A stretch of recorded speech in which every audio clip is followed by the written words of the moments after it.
Saint hiéromartyr Autonomus. Saint Autonomus était évêque en Italie lorsqu'éclata la violente persécution déclenchée par l'empereur Dioclétien en 303.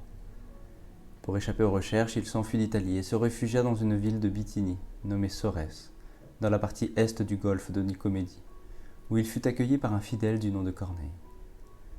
Après y être resté assez longtemps, il décida d'y bâtir une chapelle dédiée à l'archange Michel et ordonna diacre Corneille. Ayant laissé à Corneille le soin de la chapelle et des fidèles qui s'y réunissaient, il partit pour la Lycaonie et l'Isaurie, afin d'y répandre la parole de Dieu. Puis il revint en Bithynie et ordonna Corneille prêtre.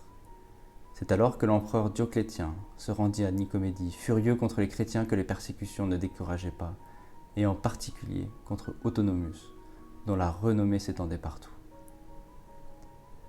Une fois de plus, le bienheureux prit la fuite et partit évangéliser les villes qui se trouvaient sur les rives de la mer Noire. Quelque temps après, il revint à nouveau vers Corneille pour le consacrer évêque.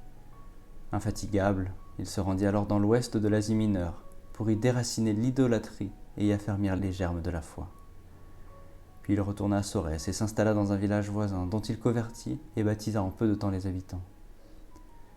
Ces néophytes, pleins de zèle pour la foi, voyant que les païens continuaient d'offrir leurs sacrifices aux idoles, se précipitèrent un jour vers le temple des idoles et renversèrent toutes les statues.